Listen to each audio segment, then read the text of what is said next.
I'm a professor at Australian Catholic University. I work in the Institute for Learning Sciences and Teacher Education.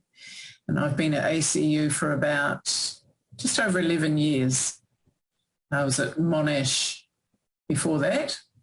And my work's mainly in researching teacher education, and particularly the continuing professional learning of teachers. And my background is mainly in the early childhood sector, so I'm very interested in how early childhood educators learn to teach and continue to develop in their professional practice. And so that's the main focus of my research. Yeah, in my last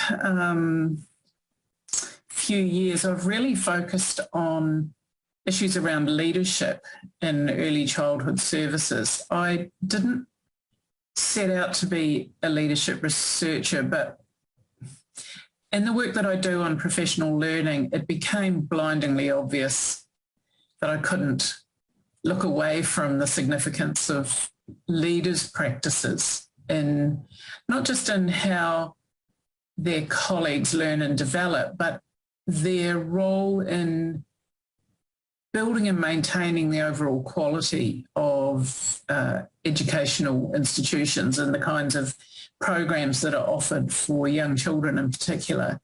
And so I've spent the last few years, I'm happy to say, funded by the Australian Research Council, focusing on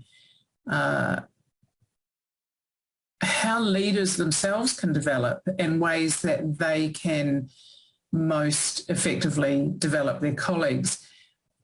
In terms of problems, that was all by way of preface to getting to the problems, Andy.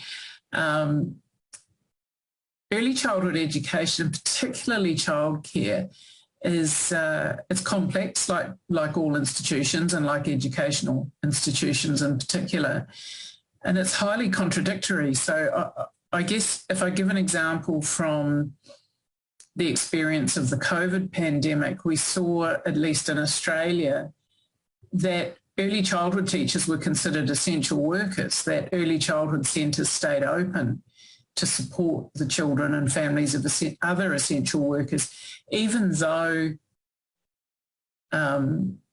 schools were closed. And yet at the same time, these essential workers are amongst the most poorly paid workers in Australia. They have low status. There's very high churn in the profession. It's been estimated that at any one time, about 20% of the early childhood workforce is looking to exit the workforce, looking for other opportunities. It's demanding work. It's physically demanding, but it's also intellectually demanding. There's an enormous amount of professional judgment goes on in any teaching and learning situation. And on top of that, in early childhood settings, there's a very explicit emotional quality to the work that isn't, that's important in schools too, but it isn't as evident in schools. And so that combination, when you add those into the mix of very uneven qualifications profile, a lot of staff who have are either unqualified or qualified at certificate level. You add into that, the poor wages. There's also a chronic shortage of early childhood educators in Australia. It's been estimated that we're going to need about another 40,000 educators and teachers in the sector within the next 3 to 4 years. Then combine that with the impact that COVID has had on migration, and we rely on the migrant workforce heavily in early childhood. About 35% of the workforce was born outside Australia, which is considerably higher than the figure for the general workforce, which is around 27%. So I'm not so much identifying problems, Andy, as a complex mix of challenges that the sector faces. And so there's these downward policy pressures in terms of improving quality, doing the best by young children and families, but there are also professional and industrial pressures within the sector that make those policy challenges particularly difficult to... Don't the people that you're dealing with feel that these pressures are outside of their control? I think that the early childhood workforce is remarkably resilient and remarkably optimistic. And while they may feel that a lot of these variables are outside their control, I don't think they feel that the response is outside their control. I think that there are incredible levels of creativity and problem solving in the sector. The sector's always kind of run on the smell of an oily rag, and so there's a lot of innovation and a lot of creative thinking. Tell us something about that, you know? Illustrate what you mean by problem solving and so on, and innovation. Well, one of the things I've had the privilege of doing in the last few years is being a member of the judging panel for the Victorian Premier's Early Years Awards. And that's where innovative programs are nominated and then considered for awards. And this is quite a big deal for the sector, at least in this state in Victoria. And some of the programs that have been nominated for those awards are just extraordinary. Rural areas where there's a lot of poverty, there's a lot of insecure work, where there are quite large groups of incomers who don't speak English with confidence. And so early childhood services have reached out to schools to set up not only things like breakfast clubs and after-school clubs that combine the power of the school with the power of the early childhood centre, but also grandparent groups where grandparents from the local communities who don't necessarily have any genetic relationship to the children and the families in the early childhood centres can meet on school premises and support new Australians to settle into the local community. There are some fabulous groups, Saturday services in Melbourne that serve very particular groups. For example, I know of one program in the eastern suburbs that caters exclusively for Chinese fathers who bring their children to early childhood services on a Saturday and get to know other fathers, speaking with other first language speakers. These programs don't appear out of nowhere. They're in response to perceived opportunities and careful thought about what will best support the community. As you know, I'm interested in you as a practitioner of cultural historical activity theory, right? So can you tell me a bit about how you see this body of theory and how it helps you, or how you use it in your work in some way? Okay. Sure. I guess I need to distinguish between cultural historical activity theory as a theory in and of itself, that it has internal coherence, it has external resonance and so on. So it stands as a body of theory. In terms of its, and so therefore as a background theory, it can be used for analytic purposes, it can be used for design purposes and so on. The aspect of it that one of the aspects that really interests me is the way that Börje Engström and his colleagues at the University of Helsinki have taken that theory and operationalised it through what is generally known as change laboratory, which is a formative intervention methodology where the conceptual framework and principles of the theory are mobilised to support what Engström calls expansive learning.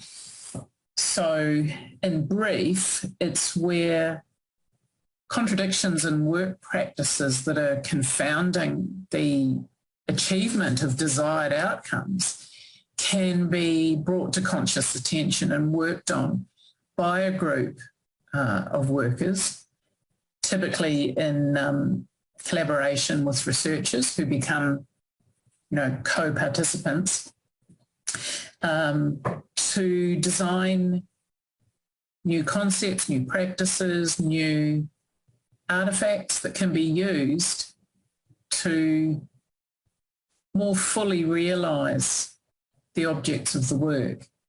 Have any illustrations you can give us that have produced a particularly interesting outcome where any of these innovations maybe have arisen from an intervention of this kind? Yeah, I can give you a couple, and these again, Andy, come out of the leadership work that I've been doing. One of them that I'm writing about at the moment involved, it's now a concluded intervention, two leading staff from a local early childhood centre here in Melbourne who had expressed frustration at the difficulties of bringing new staff on board. When new staff join an existing workplace system, inevitably they bring the traces of their previous workplace systems, and they're not necessarily enculturated yet into the new workplace system. And this was causing all sorts of problems. Specifically, new staff didn't understand how the use of outdoor space was being regulated in the centre for the children's play. And this was particularly pertinent because it was a centre with quite limited outdoor space, and so there had to be quite careful use. If you have the 4-year-olds and the toddlers let loose at the same time in a small space, the toddlers are going to feel the pain. The safety of the children is paramount, and that's the first obligation in extrafamilial care, is the safety of the children. And so it was important if these educators wanted all the children to be safe, not just the toddlers, then there needed to be careful regulation of how the outdoor space was being used. And not necessarily in a rigid way that could be used creatively, but the issue was that when new staff came on board, they weren't aware they could be coached in the rules and norms of the use of the space. But this was taking hands-on staff away from their work with the children. So what was happening in the centre was that when new staff started, there was an assumption that they were classroom ready, and so they would go straight into the room that they were leading or working in, and it was kind of choose your own adventure from there, because they were expected as experienced practitioners to just somehow magically know what the norms and divisions of labour were in the centre where they'd come to work. But as these leaders observed this persistent problem, they realised that they had to come up, in collaboration with the team, they had to come up with a different way of thinking about how they were supporting new staff. So long story short, they trialled a number of strategies for inducting new staff differently. And one of in fact, the strategy that they ended up with was a new set of norms around what happens to new staff when they arrive. So now, for example, those staff are not given any teaching responsibilities for the first week. They're expected to spend a day in each of the classrooms. getting to know the staff, getting a feel for the culture of the centre, getting to meet some of the children, observing the routines, because routines are the core of the curriculum for young children, and having an allied component was having debriefing and rebriefing sessions with the centre leaders so that they could make sense of what they saw each day. They could ask questions, and it really comes down to the how we do it around here. You know, Dot Holland has called this figured worlds, that they have to find their way through the figured world, that it's not every centre is the same in early childhood. These briefing and debriefing sessions, were they very structured? No. They're quite spontaneous on a needs basis, but new rules had to be created. For example, there's no such thing as a silly question. You know, if you assume that people already know the answers because they're experienced, it can be quite embarrassing to ask, you know, why do you organise the morning tea time for the babies in that way? But once the hidden knowledge is exposed and shared, then what they found was that it was a much more, not only effective way, but it was a much more efficient way to induct new staff, because it seems efficient to just put people straight into the classroom. But what they were finding was that it was tying up other staff, having to repair mistakes, but also explain why it was a mistake and how they were repairing it. And, you know, it was really messy, and it was very easy to work out that it was actually effective to have these people not teach for a week. Now, we know that in chat we have the term contradictions, right? So what was the contradiction that lay at the beginning of this work, or did the work not begin with a contradiction? How did the notion fit in? The work began with the observation, and this very often happens in change laboratory, Andy, that in the initial change laboratory, where participants are asked to articulate what they think the practice problems are that they're grappling with, very often they'll articulate something that is indeed a practice problem and is quite obvious to them. And in between the first and second change laboratory, they're asked to go away and, you know, we introduce the concept of contradictions, and they go away and start to look for contradictions. And of course, in any workplace, you can find dozens of them.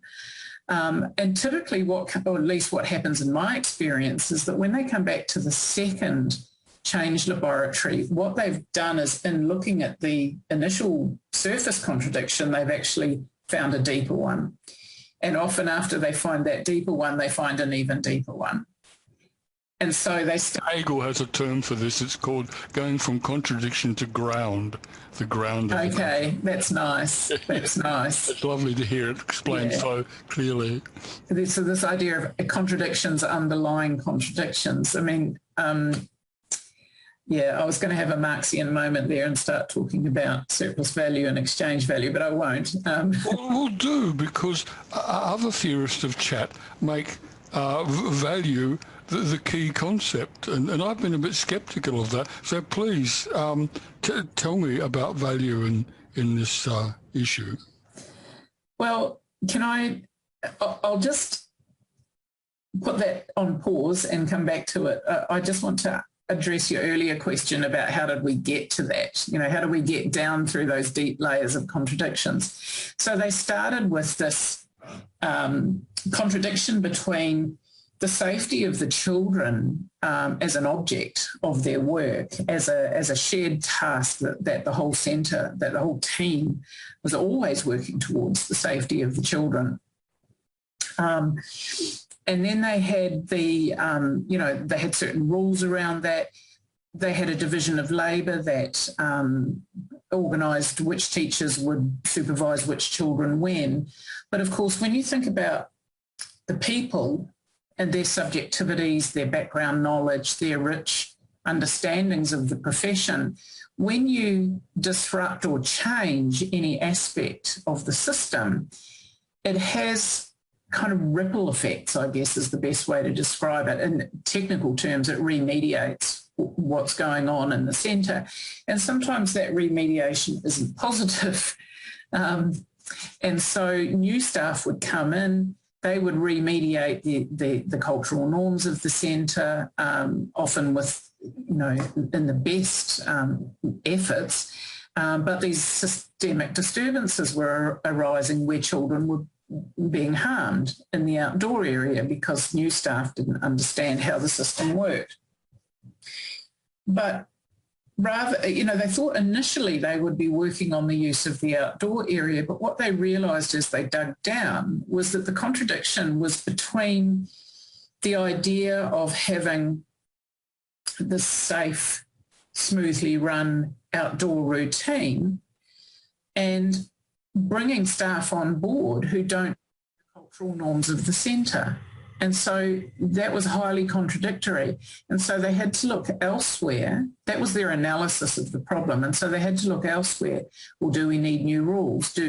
What they settled on was a new division of labour, that they would actually devote the first week of that person's time in the centre to a different arrangement of teaching and learning, that they would pay for an experienced relief staff member to come in and act in that person's role until they'd had their induction.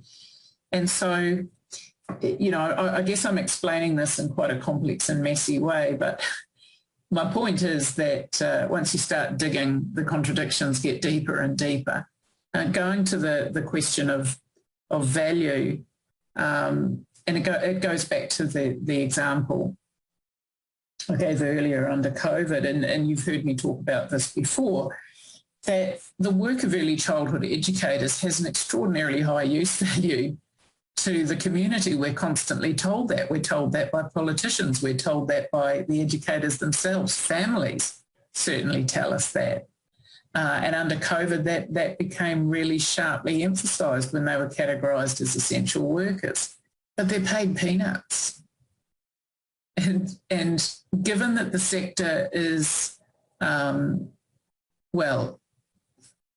it's a mixed market, and which is code for there's a lot of private ownership and capital accumulation in the early childhood sector on the account of private individuals and corporations. And so these women, and they are mainly, overwhelmingly women, 96, 98% of the workforce is female, are generating enormous surplus value for shareholders, for the community, for governments, and they are aware of that contradiction and they are living it out daily. For example, there are many women working in childcare who cannot afford to have their own children in childcare. So they're effectively lowering the cost of production of labour power so that the surplus values they've created is passed on to the future employers of the parents, who are using their services. So it's like exploitation. Indeed. Indeed, it's not confined to the shareholders. The surplus value isn't confined to the shareholders of the the centre's ownership structures. I notice you use a number of terms, like you mentioned, division of labour and rules. Now, I know that these terms are terms that have a particular role within chat. But at the same time, I see that what you're describing is a process that the people involved in the centre themselves are doing the problem solving.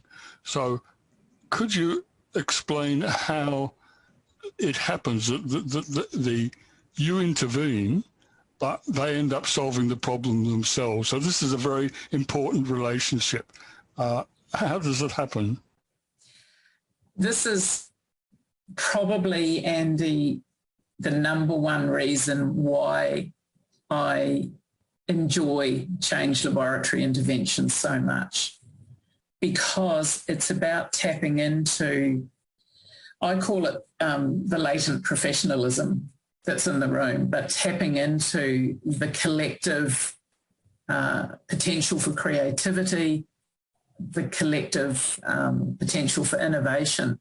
So the work of the facilitator in Change Laboratory is to offer tools, and tools that will mediate what's going on in vivo in the workshop, but also tools that the participants can take forward into their practice and think about their practice in different ways. And one of the tools that is most often used in Change Laboratory is the iconic triangular model of the activity system.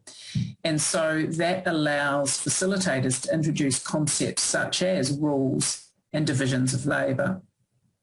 And rules and divisions of labour are particularly important in workplace settings because they are often where contradictions arise. They are most commonly where contradictions arise. On the one hand, you have a rule that we do it like this around here, but then you find that the division of labour isn't actually set up.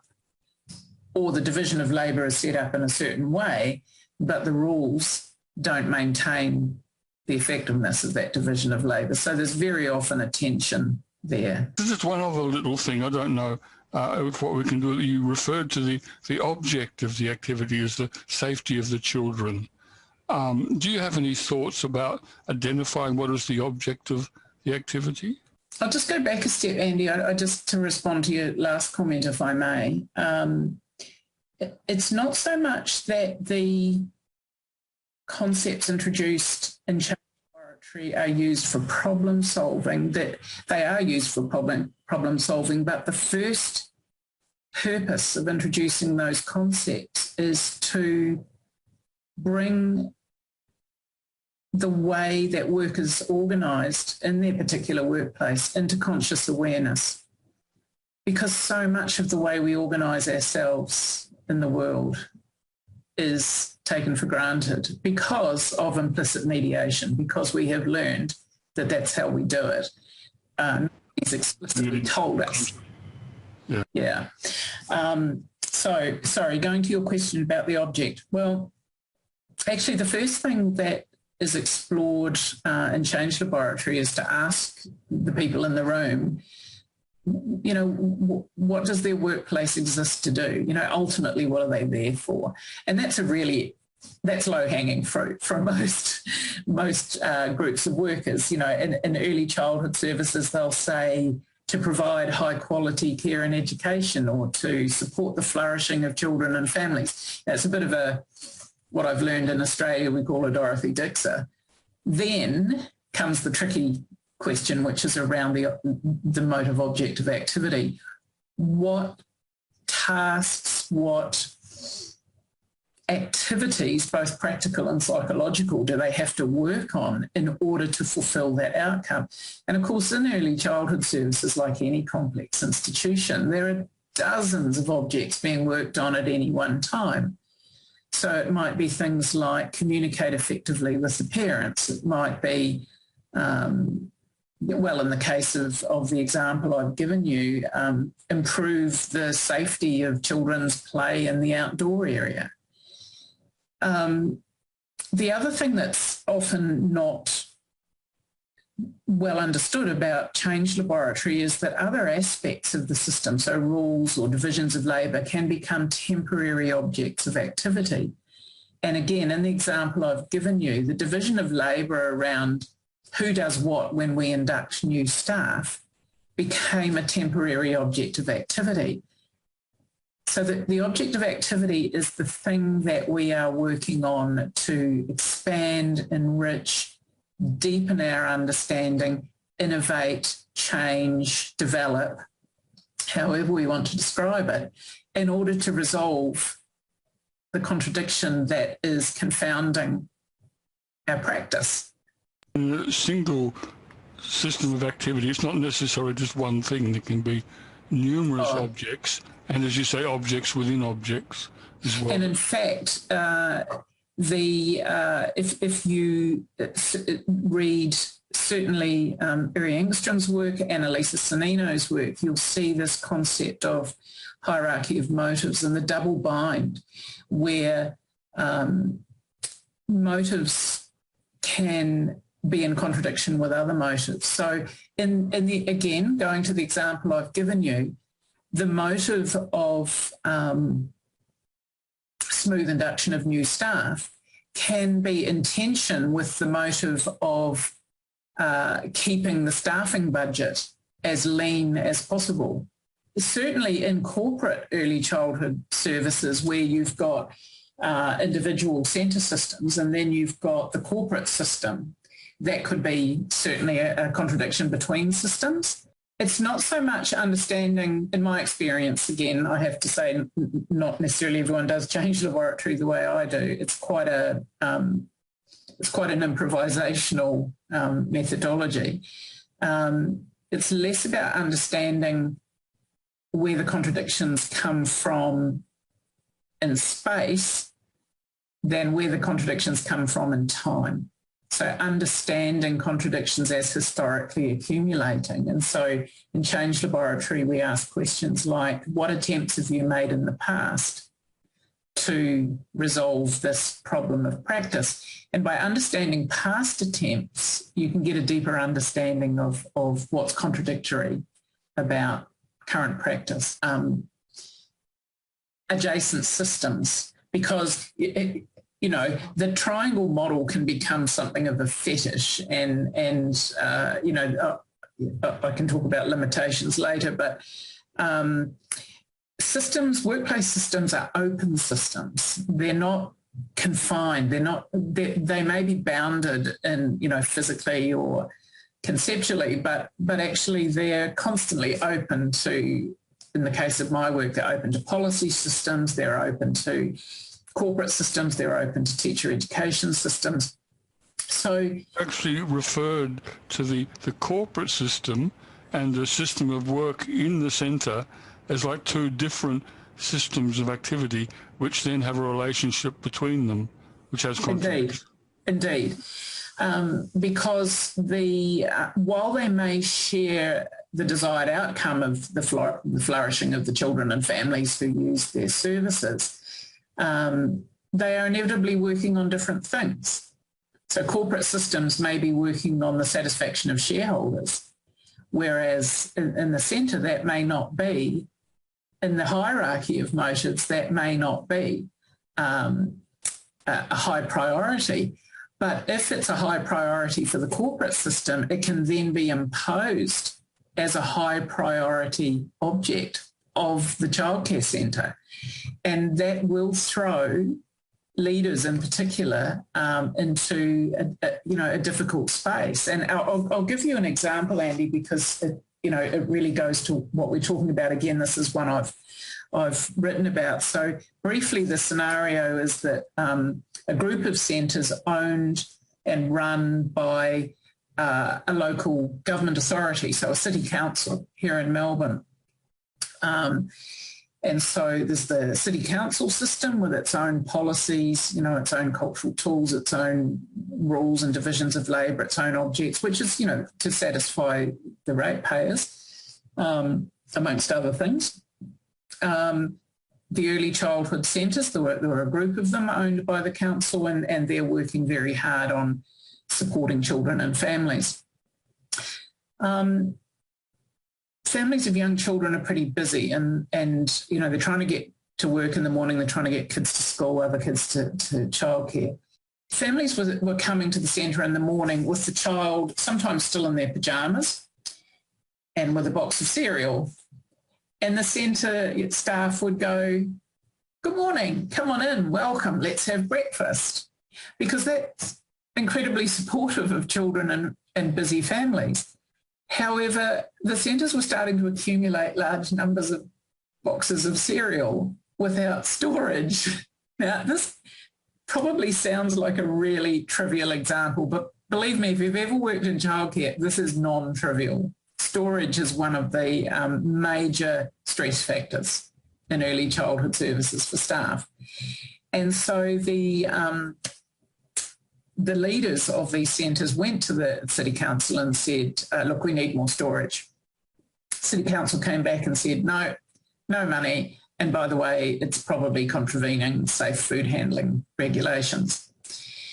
So this threw the leaders of the centres into a really contradictory space. So you see how the rules of and the norms of the council system were imposed upon, and very often, and I remember very clearly discussing this with Uri Engstrom.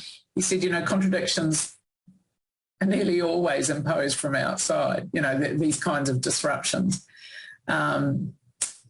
I'll take responsibility for that. I shouldn't claim that that's exactly what Uri said, but this was a classic example of a contradiction being parachuted in from an adjacent system.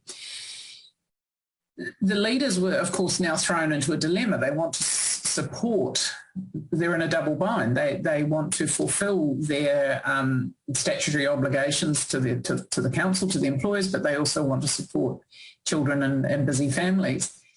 And so the strategy that they came up with in their analysis of the rules and the divisions of labour and so on was to look at one of the tools that was used by the council, which was a statement on the council's website about its commitment to the well-being of children and support for busy families.